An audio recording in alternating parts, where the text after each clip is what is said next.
Halo guys, kembali bersama saya, Petrus Jakub.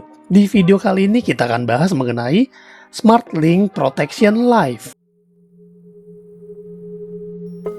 Ini adalah asuransi jiwa unit link. Nama produknya baru ya teman-teman ya. Kalau yang lama namanya adalah SmartLink Flexi Account Plus. Itu yang lama.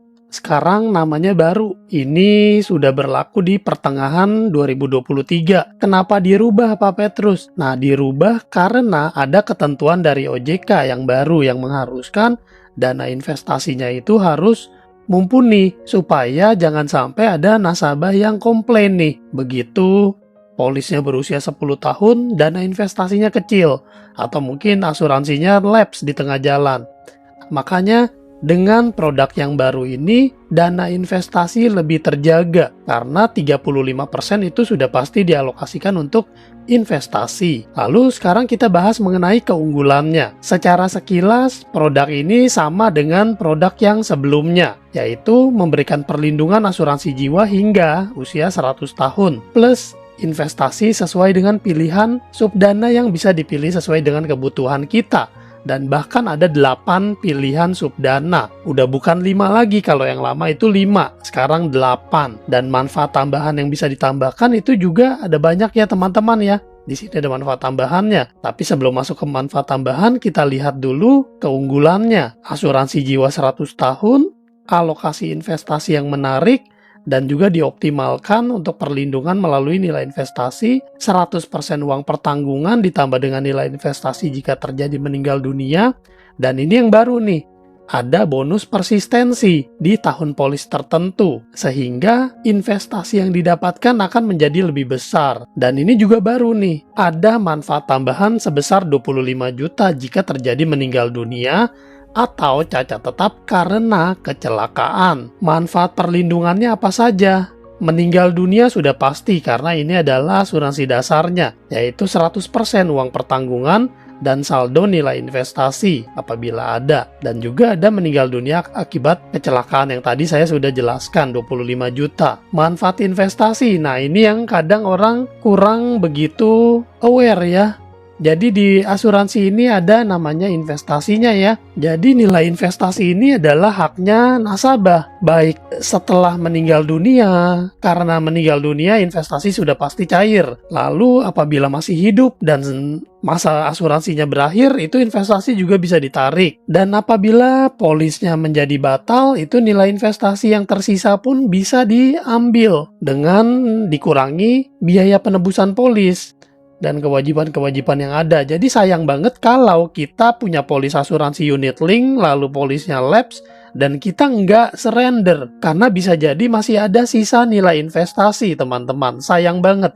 Jadi buat teman-teman yang punya polis asuransi unit link, dan polisnya sudah lapse, buru-buru deh di-surrender biar ada nilai yang bisa ditarik. Kalau kalian tidak mau meneruskan lagi ya dengan catatan ya. Lalu ada juga manfaat akhir kontrak. Manfaat akhir kontrak ini sama dengan manfaat investasi ya. Dan di sini ada bonus persistensi itu dibayarkan di tahun ke-10, 15, 20, 25, 30. Masing-masing 15% dari jumlah premi dasar berkala yang sudah dibayarkan di tahun polis pertama dengan syarat dan ketentuan polis yang berlaku. Dan di sini ada fitur tambahan yang bisa ditambahkan, yaitu fasilitas polis tetap berlaku. Dan ini opsional ya, bisa ditambahkan bisa tidak. Dan yang pasti jika ditambahkan ini akan menambah premi. Dan asuransi dasar ini bisa ditambahkan dengan asuransi tambahan supaya makin lengkap nih perlindungannya nih. Ada critical illness pun ada beberapa macam ya. Critical illness 100, critical illness plus, dan flexi CI.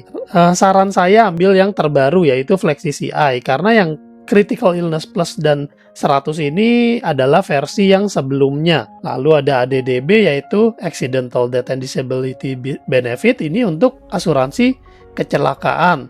Tapi ini akan cairnya jika terjadi kecelakaan dan mengakibatkan ada anggota tubuh yang hilang fungsi. Catat ya teman-teman ya, kata kuncinya adalah hilang fungsi. Lalu payer benefit dan spouse payer benefit ini adalah fitur pembebasan premi bagi pembayar dan pasangan pembayar. Dan juga ada asuransi kesehatan yang namanya SmartMed Cancer.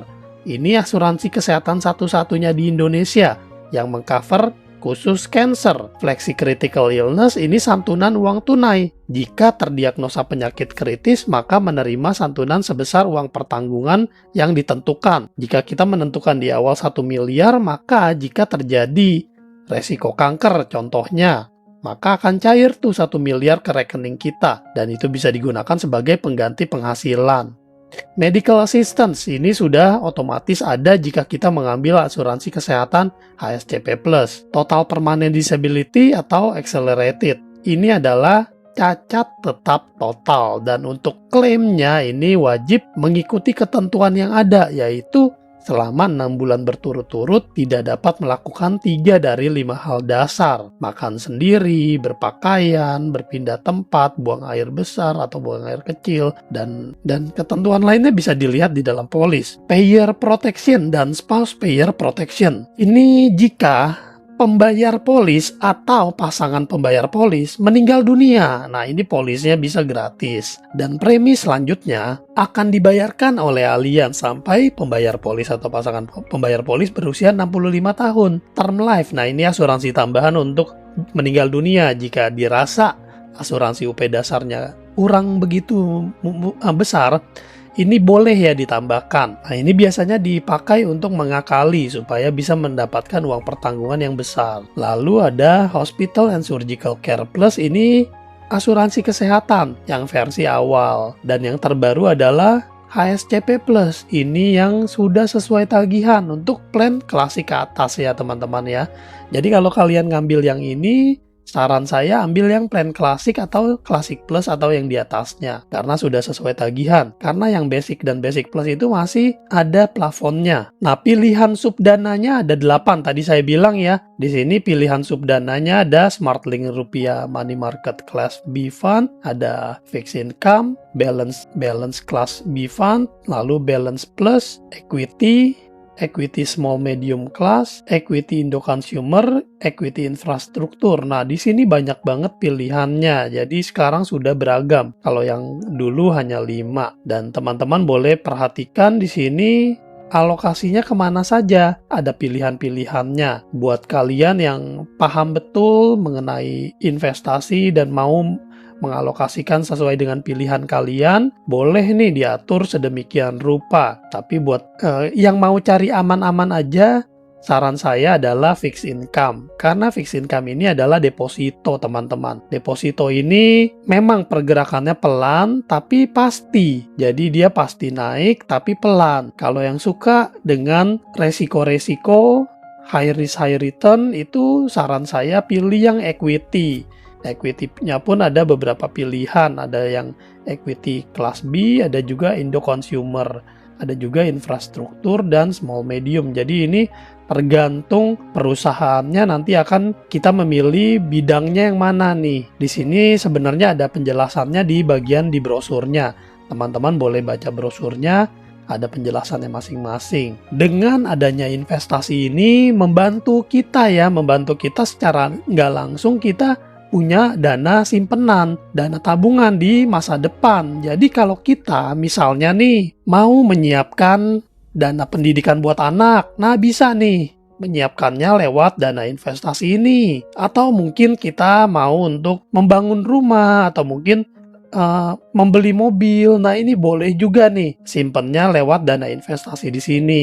Walaupun demikian, kita harus tahu bahwa tujuan utamanya adalah untuk menjaga supaya polis tetap aktif. Nah, ketentuan-ketentuan yang harus diperhatikan adalah usia masuk, yaitu mulai dari bayi 1 bulan hingga dewasa 70 tahun. Lalu, kita bisa memilih mau mengalokasikan ke premi atau ke top up atau ke premi saja. Jadi bisa ditambah dengan top up juga teman-teman. Dan jika kita tidak menambah top up, itu pun secara otomatis dari alokasi premi ini akan dibagi-bagi menjadi Salah satunya adalah ke investasi. Jadi nggak usah khawatir kalau kita full premi, tetap ada dana investasinya. Dan untuk cara pembayaran preminya pun kita bisa memilih. Bisa bulanan, semesteran, tahunan, bahkan triwulan juga bisa. Dan di sini ada fitur penarikan sebagian nilai investasi atau withdrawal. Ini bisa dilakukan di tengah-tengah polis berjalan. Misalnya sudah 6 tahun, boleh nih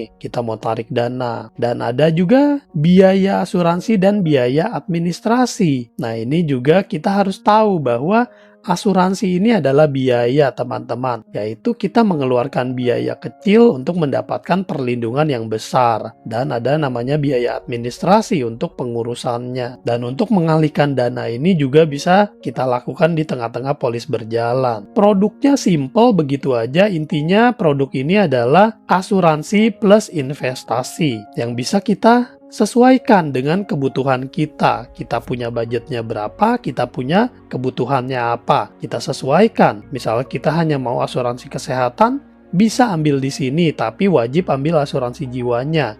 Minimal 100 juta. Kira-kira teman-teman punya pertanyaan apa nih? Kalau teman-teman punya pertanyaan, boleh banget langsung hubungin saya di WhatsApp. Kita berdiskusi, kita siapkan perlindungan yang cocok nih, sesuai dengan kebutuhan kita. Nah, bagikan video ini ke teman-teman kalian yang sekiranya masih bertanya-tanya nih dan mencari-cari nih asuransi apa sih yang cocok buat saya. Terima kasih sudah menonton video ini. Sampai jumpa di video lainnya. Saya Petrus Jakub. Tuhan memberkati.